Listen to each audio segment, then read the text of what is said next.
Hi everyone, hope you're well. I hope you had a nice lunch.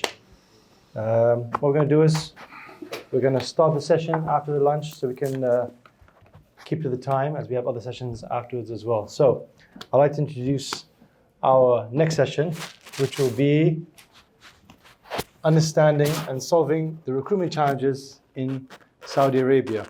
Before I introduce my guests, I'd like to show you something which is pretty cool about our guests. So they have more than 50 years experience combined in the education industry.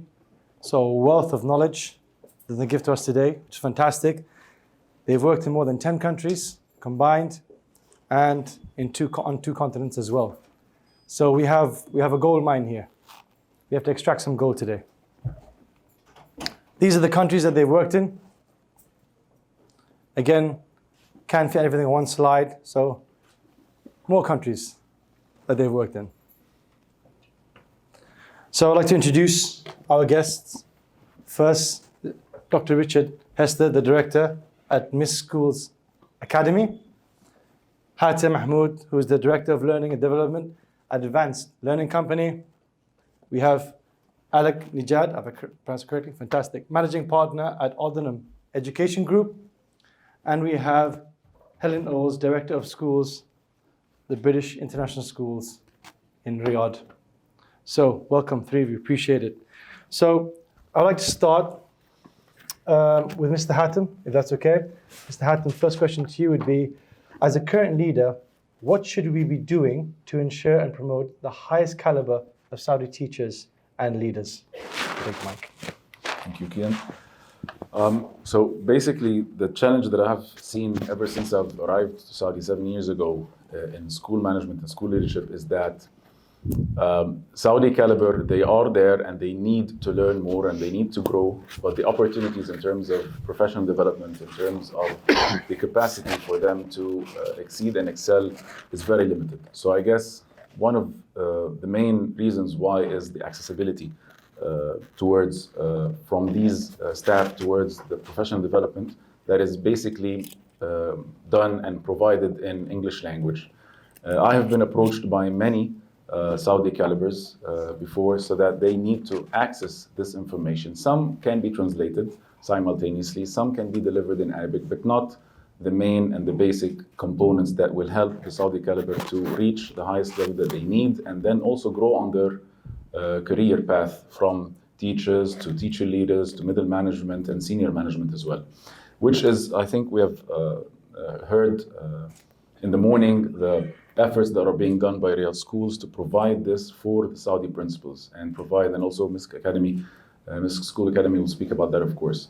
But at the end of the day, I believe that it is our responsibility to provide professional development and training opportunities for the members of staff that are Saudis. We are here as expats to transfer our experience and then leave as really it is. That's the situation. So accordingly, as much as possible, we need to have this connection with Saudi caliber and grow and create these opportunities for them to grow as well. Fantastic. If I can ask, if I can ask Richard, same question to you, if you don't mind. What should we do to ensure and promote the highest caliber of Saudi teachers and leaders? Hi, thank you.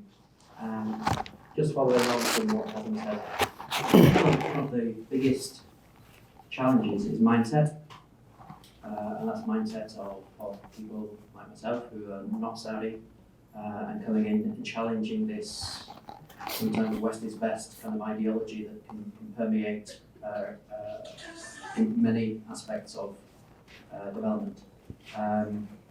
So I would say that's the biggest one. It's number one is that everyone with the right opportunity, challenge and support can develop. And to give people opportunities for that. Sometimes sometimes we have to take risks with people. If you look at my career, people have taken a risk on me. Me and Helen, I think, first met 20 years ago at a leadership conference in Kathmandu, Nepal. And in those 20 years, people have taken a risk on me. There's times where you're not exactly 100% qualified for the job you do, but you do it anyway. And I think, we need to have that mindset of, people can do it, rather than trying to find a problem, trying to find a blockage, trying to find a little bit of experience that they don't have as a reason for not employing someone or not giving someone the opportunity. It should be the other way around. See what people can do. I've lived and worked in 8 different countries, and I've been in Saudi 3.5 years. I've never worked with people who are so enthusiastic, who want to do well, and are committed to growth and excellence. That's the reason I'm still here. It's a joy going to work every day. But it's that mindset of people. Of course, they can do. Anyone can do anything with the right challenge and support. So that's what I would add. Fantastic. Thank you very much, Rich. Appreciate that. The next question, Alec, if I can put it towards you.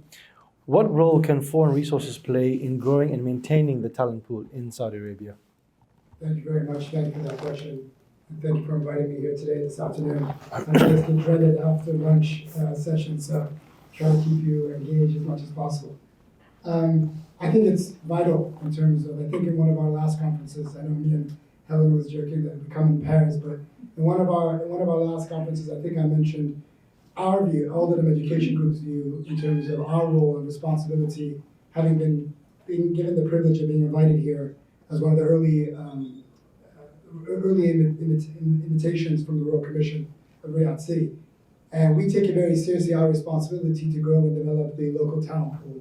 And from that, we've put together a program in which we've been working very closely with the Ministry of Education to have a 2-year program where we bring qualified, top Saudi graduates, top of their class, into our school to act as a 2-year apprenticeship, and also try to develop and gain their PGC along the way.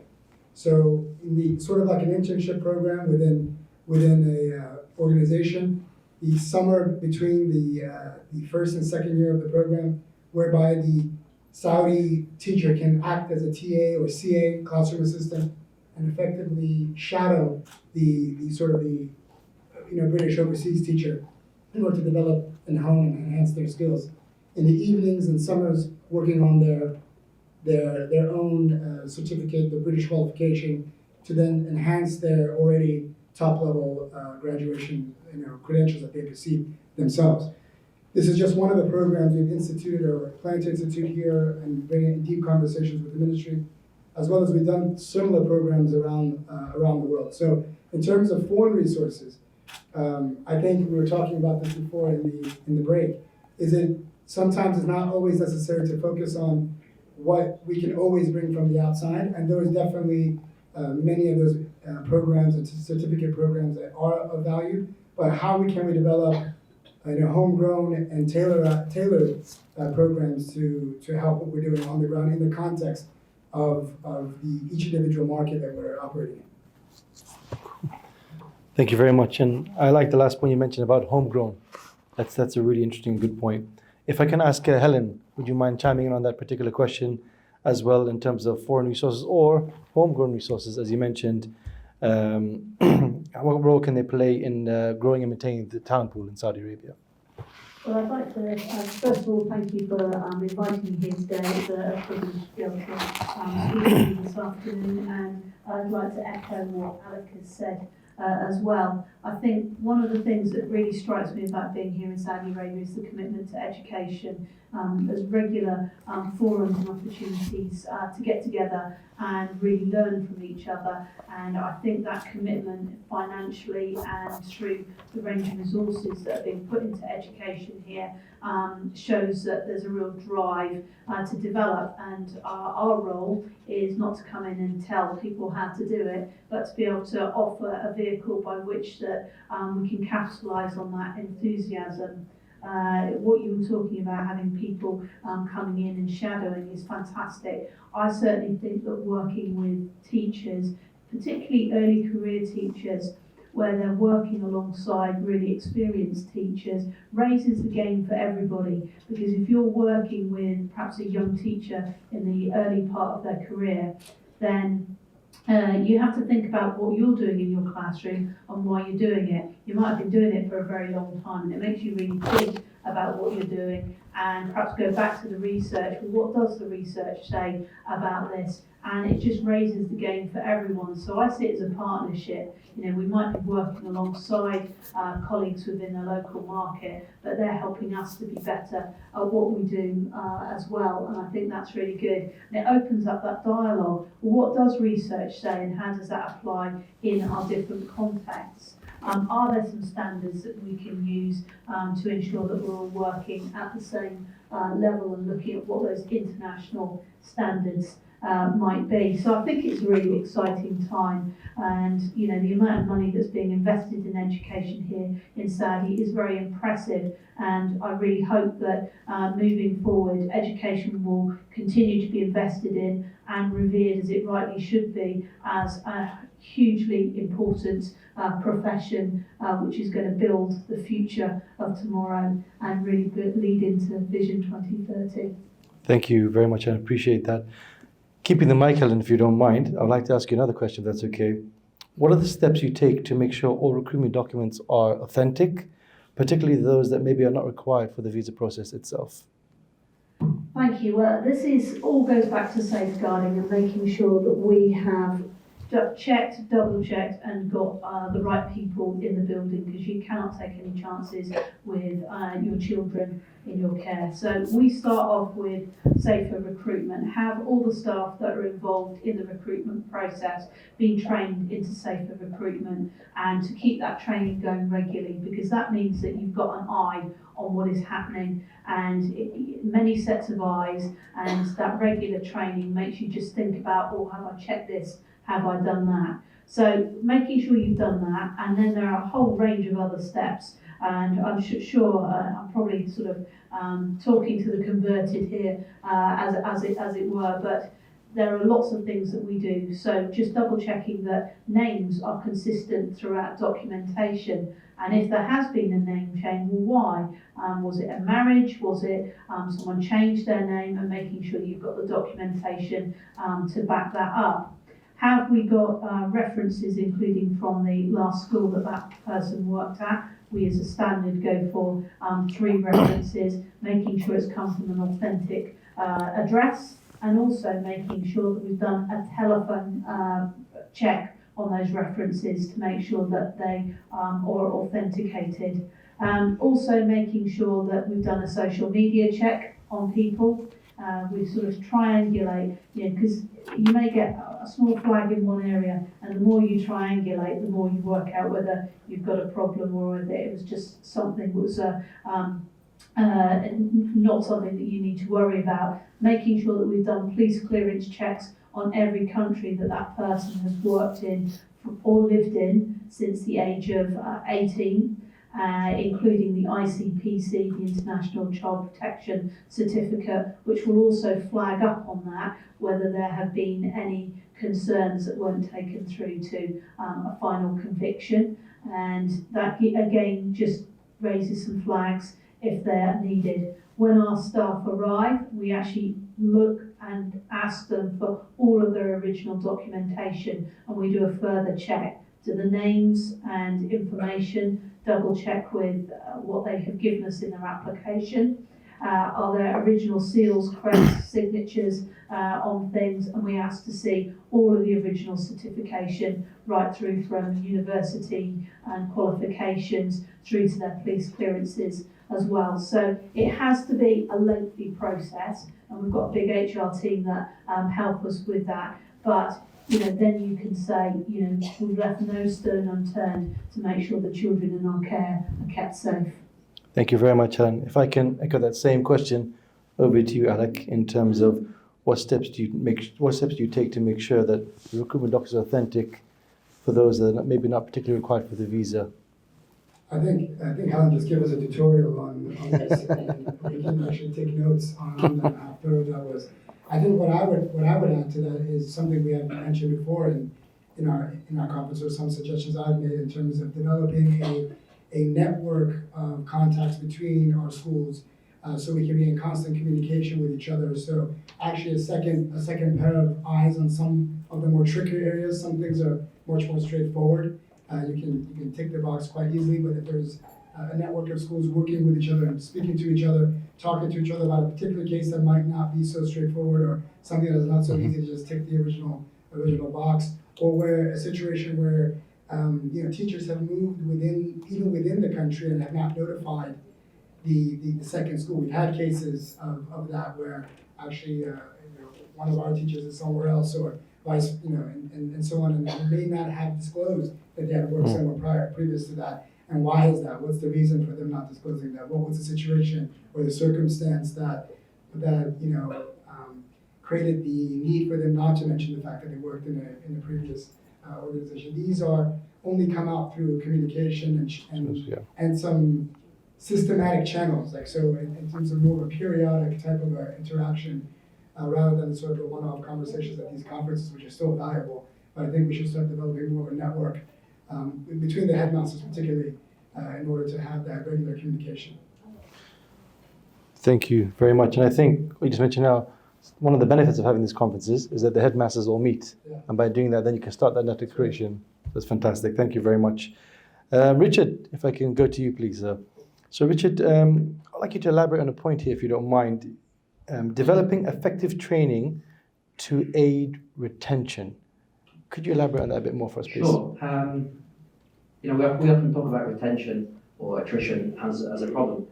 Attrition is only a problem if good people leave for the wrong reasons. If bad people leave, that's okay. Or if good people leave for the good reasons, that's okay.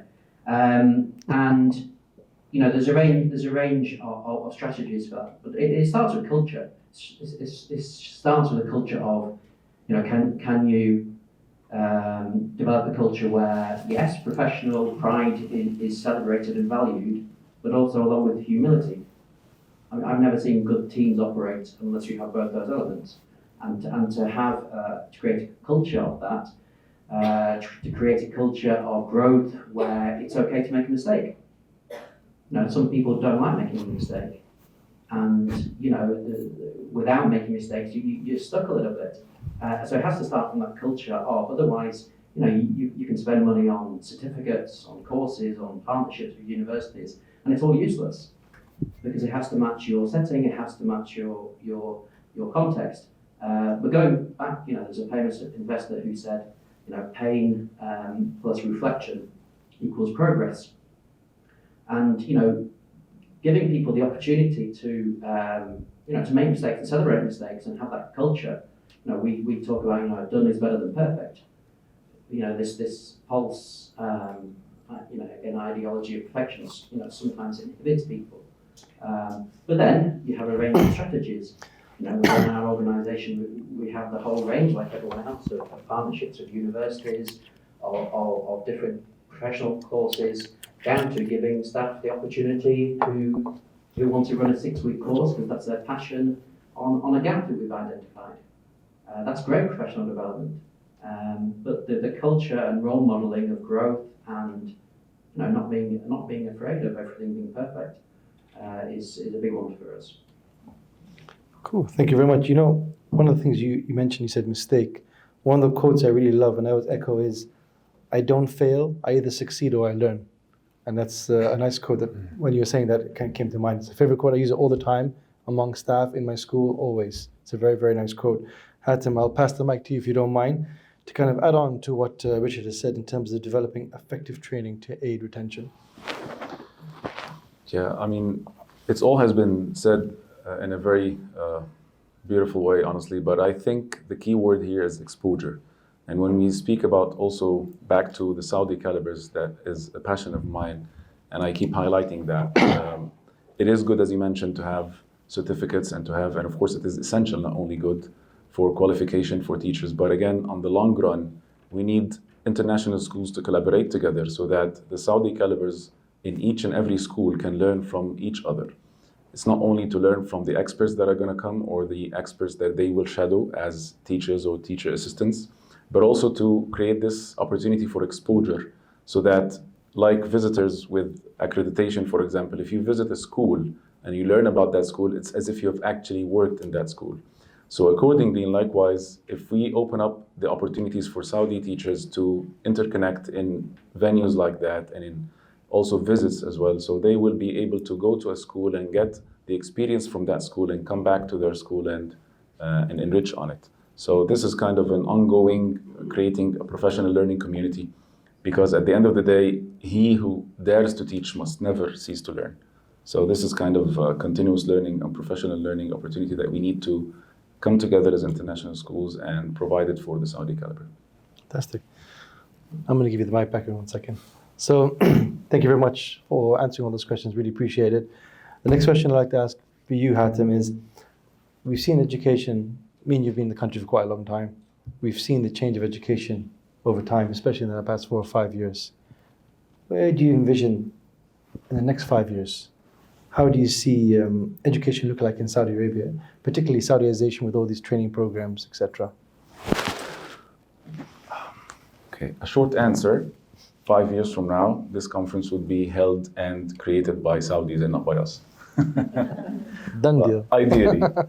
I mean, I'd say this is again and again. I mean, we are all educators and it's all a global network and we are all helping each other and together we grow.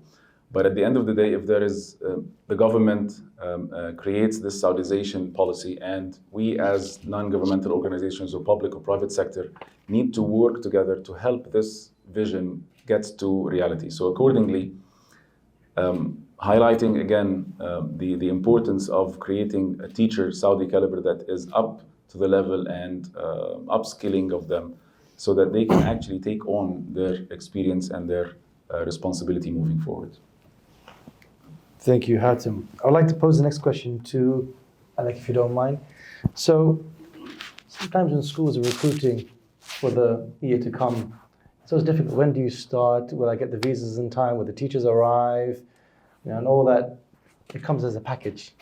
I wanted to ask you, how early do you think you should start recruiting for the following year to ensure that at least you've ticked all the boxes so by the time school starts in August, you know, you have the team ready to go?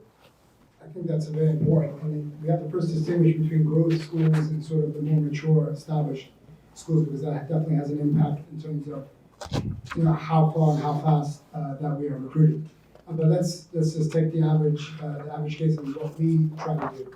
I think the first quartile, I mean the first quarter of the month, the September-October period, and September-October-November period is quite critical in terms of two things. One is the headmaster of the school is doing a deep evaluation on the quality and the level. You know, it's one thing to have a rigorous recruitment process. I think we do as a fully integrated and owner-operated school.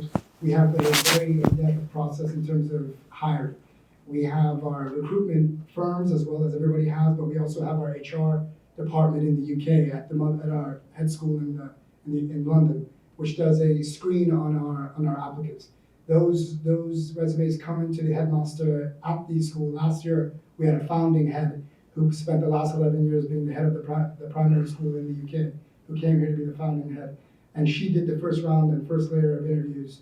And then it went to a second final round of interview of our headmaster of all of our 5 schools in the UK, which did the final round interview. So despite having a very robust recruitment process, you still have to evaluate, obviously, the teachers on the ground in the classroom. That's what happens in the first several months of the school year. At the same time, you know, the November period, the HR departments are very active, speaking to those new recruits that have come on board, checking their pulse, checking their temperature, making sure everything is okay from their perspective. So on one perspective, we're checking them to make sure that we feel that they're qualified teachers, despite the fact that they've gone through a rigorous process. It still has to be implemented in person. On the other hand, we want to hear from the teachers to see how they've adapted. And in that period, we're constantly looking at our numbers to see what is the gap and what are we projecting for the following year in terms of what we have to fill. So in our estimation, the recruitment process has a soft start even in September, but really the official start for us, I think, is the November 1st period where we're finalizing those assessments. And come December, by December 1, we know who's returning, who's coming back because they confirmed that they're coming back, who we're not having back next year, right? In terms of who we don't want back potentially. Yep. It works in that direction as well. And then what is our projections in terms of our numbers, what they look like in terms of the rate of growth that we've had in terms of who we have to, the number of seats that we have to effectively fill. So that's kind of how we approach the process. Fantastic. Thank you very much. Helen, I have a question for you regarding what excites you. What excites you about recruiting new staff and supporting the growth of Saudi teachers and leaders as you enter the new academic year? Many things. I just am very passionate about learning and love to see people that can come in and help us on our journey as well. And so when you're recruiting, you're always looking for people that are going to add a dimension to your thinking and what you're doing as an organisation. So that excites me a lot. And then those partnerships, we've talked a little bit about that today, that partnership between schools. That might be schools within Saudi Arabia, that may be regionally, that may be globally through different organisations. But allowing us to be able to continue developing and growing each other. We're very proud this year to be able to offer a range of middle and senior leadership qualifications and programs which are accessible to people across the country, and that brings people together from schools around Saudi Arabia and adds to our thinking and hopefully the thinking of other schools as well. And you know, we can't work in isolation, and I think that's one of the great things about education. People are very outward looking, and how can we bring those things in to make our collective organisations better? So many things in there, but as long as it makes us better, then that excites me. I like that. Nice finishing. Fantastic. Richard, to you. I remember earlier you talked about good teachers and those that want to leave and those that want to stay, etc. So the question I have is, what are your top tips to ensure that one hires or retains the right people for the job? I think honestly, number one, you know, every organisation is different. You know, if you're going to promise things, you have to deliver them. You know, we all have schools that have different cultures in terms of how we do things and how we get on. And, you know, there are many wonderful teachers who might not like what we're doing in schools. There's tens of thousands of schools where they would flourish. So that honesty about the school culture, about how you do things, about, you know, what, you know, does your vision and mission, does it actually match what you're doing in reality? Or is it a little bit more superficial? So that, I think, honesty, and also there's an honesty that even with the best recruiting in the world, sometimes you get it wrong. You know, you know, the whole process is a little bit arbitrary, if we're honest. There's an element to that. So to factor that in as well, and you know, even if you think you've got 20, 10, 100, whatever it is, amazing hires, in reality, some just won't. You know, people have things going on in their lives. Sometimes you never know about, and to factor that in and not tell it personally. And yeah. No, that's a really important point, as you mentioned. You may have the right person, but maybe he's not right fit for the school. That's just the way life goes. I would like to finish off this session, if you don't mind. Just a quick point from each of you. What advice would you give to schools now preparing for, I know we just started the academic year, but for the next academic year, what advice could you give them to help them prepare? I'll start with Hatem, and then we can move that way. Well, collaborate and do not compete. Because we are seeing lots of, especially nowadays in the past 5 years, maybe more international schools that have been in Saudi Arabia since the past 15 or 20 years. Before that would be a taboo for Saudi to enter an international school. So as we grow in international education and as we connect with public and private schools as well, we need to always make sure that we are actually collaborating and not competing, because at the end of the day, it's the younger generations that we are dealing with. Thank you. Helen? I would say that you need to start early, but don't rush the process. Really clearly evaluate what it is that you need as an organisation, because as you rightly pointed out, you can appoint people that are not the right fit and match for you, and that may be for an array of reasons, things going on in people's lives, or you've appointed someone that's great but she doesn't meet the needs that you have of your organisation at the time. So start early, think really carefully about who it is that you need and the skill set that you need, so that you can really tailor your recruitment and adverts to that to make sure that you've got the right people in the right places. Fantastic, Richard. I'd say about managing expectations. There's a temptation to employ the best people on paper, but once people are in, what's their future career path at the organisation going to be? Are they all going to want the same promotion in 1 year's time and have a battle over it? This can happen. So to kind of stagger the process in terms of the number of people you're getting into the organisation, in terms of where they are in their career and what their likely next steps are going to be, is important too. Alec, final words? I would say don't be afraid to have expectations. I know oftentimes in the context we're talking about recruitment and hiring, have bold expectations. All of us here are providing outstanding packages and environments for the teachers to work in, and it's okay to expect something in return in terms of their performance and their level of commitment.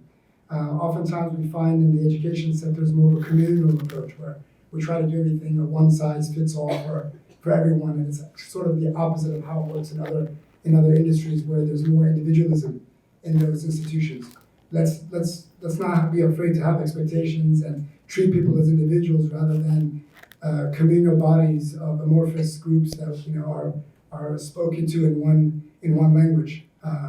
And each individual has their own ambitions and own goals and desires and fits in different organizations, and let's not be afraid to have those expectations as well as to be able to provide environments where they can flourish individually. Thank you very much. Can I have a round of applause, please? Bye.